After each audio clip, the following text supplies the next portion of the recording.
GL React is one of my favorite libraries in React. It allows you to write GLSL fragment shaders quite easily within your React components. Okay, so I'll briefly show you what the ecosystem looks like. So the main library is GL React, and that sort of interfaces you with the GLSL, with your fragment shader. But then you need sort of a wrapper. They call it a surface here that interfaces with whatever environment you're using. So GL React DOM would be for web.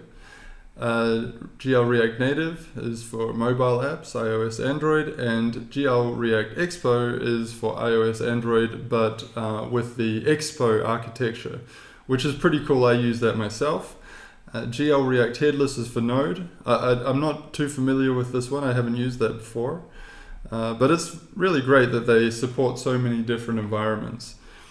They also have a really good cookbook, which is very comprehensive. It shows you a lot of different examples. With all these examples, it was pretty quick for me to get started with this library. Okay, and yeah, a few references and other things down there. Now, I'd like to show you a couple more libraries that are connected to this one. One of them being React GL Transition. Now, this allows you to transition between images with a cool effect created by a fragment shader. So they have this really cool like gallery, I guess you'd say, or sandbox. No, it's more like a gallery. So you can see here, you can test each transition that has been submitted by sometimes the author, sometimes by a pull request from other people.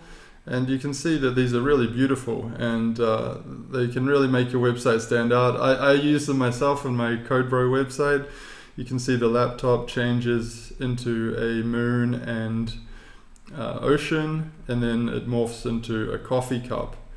It's really easy to use, especially so because there's also GL React Image, and this can be used hand in hand with React GL Transition to make this effect even easier to implement. So that's a quick look at the ecosystem.